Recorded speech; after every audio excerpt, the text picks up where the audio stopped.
এই প্রশ্নটা প্রত্যেকটা 26 ব্যাচের শিক্ষার্থীদের জন্য খুবই গুরুত্বপূর্ণ। এই প্রশ্নটা আবারও সামনের পরীক্ষায় রিপিট করতে যাচ্ছে। তো খেয়াল করে দেখো, এই ধরনের প্রশ্ন যোগ করতে হলে প্রথমে আমাদেরকে ডিভাইস সম্বন্ধে ধারণা রাখতে হবে।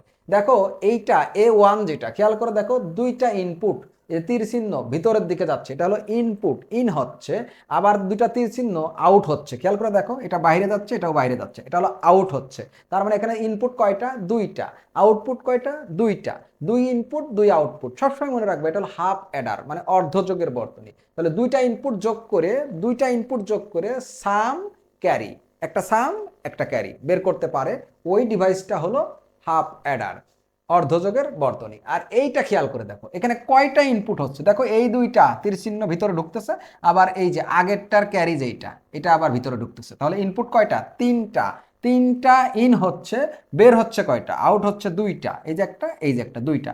তিনটা ইনপুট ইন হচ্ছে, তার মানে এখানে তিন ইনপুট যোগ করে দুইটা আউটপুট বের করে সাম এবং ক্যারি, ওই ডিভাইসটা হলো ফুল অ্যাডার বা পূর্ণ যোগের বর্তনী। তাহলে এটা হলো হাফ অ্যাডার, এটা হলো ফুল অ্যাডার।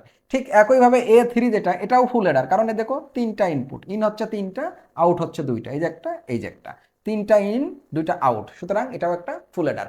তিনটা বিট যোগ করে, তিনটা বিটের ভিতরে একটা ক্যারি বিট থাকে, যাই হোক তিনটা বিট যোগ করে দুইটা আউটপুট সাম এবং ক্যারি বের করে, ওটা হলো ফুল অ্যাডার। হাফ অ্যাডার এবং ফুল অ্যাডারের ক্লাস যারা দেখো নাই, তারা হাফ অ্যাডার এবং ফুল অ্যাডারের ক্লাস দেখে আসবা প্রথমে। যাই হোক, হাফ অ্যাডার ফুল অ্যাডার আমরা বুঝতে পারলাম যে এটা হলো হাফ অ্যাডার, এই দুটো হলো ফুল অ্যাডার। এখন এই ডিভাইসের সাহায্যে আমরা এই দুটো সংখ্যা যোগ করব। এখন আমাকে জানতে হবে বা তোমাকে জানতে হবে যে এই ডিভাইস কোথায় থাকে। এই ডিভাইস কম্পিউটারের আভ্যন্তরে থাকে। এখন কম্পিউটারের আভ্যন্তরে যেহেতু থাকে, কম্পিউটারের ভিতরে যে কাজগুলো হয় সব বাইনারিতে হয়। তো সেক্ষেত্রে এই যে 13 আর 15 সংখ্যা দুটো যে যোগ হবে, তার মানে বাইনারিতে হবে। সেক্ষেত্রে প্রথমে আমরা এই সংখ্যা দুটোর বাইনারি মান বের করে নেব। এই সংখ্যা দুটোর বাইনারি মান আমি বের করে নিচ্ছি। খেয়াল করে দেখো, 13 এর বাইনারি মান, 13 যে সংখ্যাটা, এই সংখ্যাটার বাইনারি মান আমরা শর্টকাট করতে পারি 1, ডাবল করলে 2, ডাবল করলে 4, ডাবল করলে 8, এভাবে শর্টকাট করতে পারি। তারপরে ডাবল করলে 16 হয়, কিন্তু আমাদের মনে রাখতে হবে যেই সংখ্যার বাইনারি বের করব এর চেয়ে যেন বেশি না হয়, তাহলে আমরা এটা বাদ দিয়ে দিচ্ছি। এখন দেখবো কোন কোন সংখ্যা যোগ করলে এই 13 হয়। 8 আর 4 12, আর এই 1 13। তার মানে এই তিনটা যোগ করলেই 13 পাওয়া যায়। যেটা যোগ করব না ওইটা নিচে 0 দেবো। এই যে 1101 পেলাম, 1101, এটা হলো 13 এর বাইনারি, 13 বাইনারি। তারপরে আরেকটা সংখ্যা ছিল 15, এবং আমরা এই 15-র মানটা বের করে ফেলি। 15, খেয়াল করে দেখো, 1কে ডাবল করলে 2, 2কে ডাবল করলে 4, 4কে ডাবল করলে 8, 8কে ডাবল করলে 16, যা 15 থেকে বেশি। আমরা বেশি কখনো যাব না, বেশি না যে তারপর আমরা দেখবো কোনটা কোনটা যোগ করলে এই কাঙ্ক্ষিত সংখ্যাটা পাওয়া যায়। খেয়াল করে দেখো, 8 আর 4 12, 12 2 14, আর 1 15, সবগুলো যোগ করতে হবে। সেক্ষেত্রে আমরা সবগুলো নিচেই 1 দিচ্ছি, তাহলে 1 1 1 1, এইটা হলো 15 এর বাইনারি। এখন এই দুটো সংখ্যা আমাদের যোগ করতে হবে। যোগটা হবে, আমি এখানে প্রথমে যোগটা দেখাচ্ছি, কিন্তু যোগটা হবে কিন্তু এই সার্কিট দিয়ে, মানে এই ডিভাইসটা দিয়ে। তো সেক্ষেত্রে আমি যোগটা করে দেখাচ্ছি। তোমরা জানো বাইনারিতে যোগ করতে হলে 1 1 যোগ করলে, এই যে আমি এখানে দেখাই, 1 1 যোগ করলে 1 0 হয়। এটা 1 1, এটাই হলো 2। বাইনারিতে 2 লিখতে বললে 1 0 লিখবা। তো 1 1, এই 2, এই 2টা দেখতে 10-এর মতো, 2টা দেখতে 10-এর মতো বিদায় আমি মনে রাখতে পারি, মানে মনে রাখার সুবিধার্থে, হিসাবের সুবিধার্থে 1 আর 1 বাইনারিতে 10 মনে রাখতে পারি। তো 1 আর 1 10, 10-এর 0 হাতে 1, 10-এর 0 বসে সর্বদা, হাতে 1 থাকে। হাতের 1 আর এই লাইনে দেখো আর একটা 1 আছে, হাতের 1 আর এই 1 10, কারণ 1 আর 1 10, 10-এর 0 হাতে 1, হাতের 1 আর এই লাইনে এই 1 10, 10 আর আরো একটা 1 আছে এই লাইনে, তাহলে 11। 10 আর 1 11, 11-র 1 হাতে 1, হাতের 1 আর এই লাইনে আবার একটা 1 10, 10 আর 1 11, 11-র 1 হাতে 1, হাতের 1 এই পাশে কেউ নাই, সেক্ষেত্রে হাতের 1 বসিয়ে দিচ্ছি। এইটা হলো যোগফলটা, এটা হলো বাইনারির যোগফলটা। এখন এই যোগটা নর্মালি করব না, আমরা করব এই ডিভাইস দিয়ে। তো ডিভাইস দিয়ে যোগটা করলে কেমন হবে? এখানে কত হচ্ছে? 5 আর 3 8, 2 28। তো আমরা ডিভাইস দিয়ে যোগ করব। ডিভাইস দিয়ে যোগ করতে হলে মনে রাখবা, প্রথমে খেয়াল করে দেখো যে প্রথমে আমরা কয়টা বিট যোগ করছি। প্রথমে কয়টা বিট যোগ করছি? প্রথম লাইনে, এই যে প্রথম কলামে দুইটা, 1 1, তার মানে দুইটা। দুইটা যেহেতু যোগ করছি, দুইটা যোগ করতে হলে প্রথমে একটা হাফ অ্যাডার দিতে হয়। দুইটা যোগ করলে প্রথমে একটা কি দিতে হবে? Half Eder. আমি এখানে একটা হাফ অ্যাডার দিচ্ছি। খেয়াল করে দেখো, আমি ভিতরে লিখে রাখছি হাফ অ্যাডার, হাফ অ্যাডার। এক্ষেত্রে আমরা বিট দেবো দুইটা, এই যে প্রথম দুইটা, এই যে 1 আর এই যে 1, এই দুটো দিব। ঠিক আছে, তাহলে 1 1। সেক্ষেত্রে একটা হবে সাম, একটা হবে ক্যারি। এই যে এটা হলো সাম, এটা হলো ক্যারি।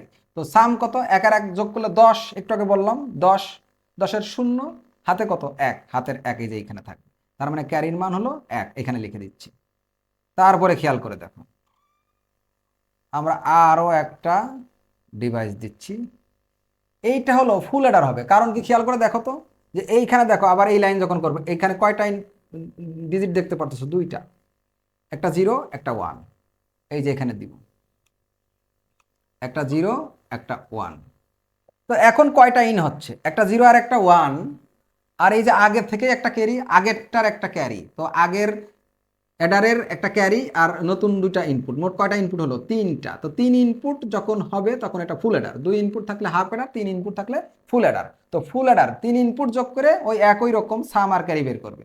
3 ইনপুট যোগ করে সাম আর ক্যারি বের করবে। প্রথমে বের করবে সাম, সামের মান কত খেয়াল করে দেখো, 0, 0 আর 1 যোগ করলে একই হয়, 1-এর সাথে 1 যোগ করলে, কারণ ক্যারিতে 1 আছে, 1-এর সাথে 1 যোগ করলে 10, 3টা যোগ করতে হবে। তাহলে 10, 10-এর 0, হাতে কত? হাতে হলো 1, হাতের 1। আমরা তো বুঝছি যে ক্যারি, এটা হলো ক্যারি, এই যে 1, এই যে ক্যারি 1, আগেরটা 1 ছিল ক্যারি, এখনো 1 আছে। আবার আমরা একটা অ্যাডার অঙ্কন করব।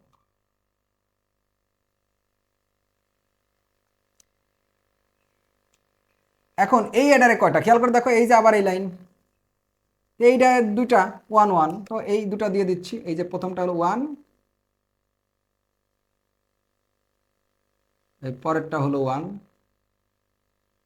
2টা 1 1 দিয়ে দিলাম। তো এক্ষেত্রে কয়টা ইনপুট? এই যে আগেরটার ক্যারি আর এই নতুন 2টা, মোট 3টা। সেক্ষেত্রে এটাও ফুল অ্যাডার, ফুল অ্যাডার। আর এটাও ফুল অ্যাডার, তার মানে এইটাও 3টা যোগ করবে, যোগ করে সাম আর ক্যারি বের করবে।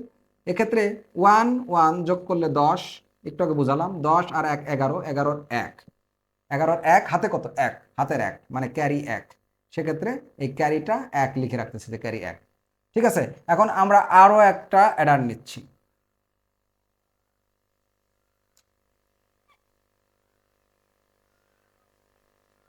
খেয়াল করে দেখো, এই যে এইটার জন্য, এই যে আমাদের এই লাইনে আমরা ব্র্যাকেট যদি বাদ দিয়ে দিই, খেয়াল করে দেখো এই লাইনে আরও 2টা 1 রয়ে গেছে। এই যে একটা, এই যে একটা, 2টা 1 দিয়ে দিলাম।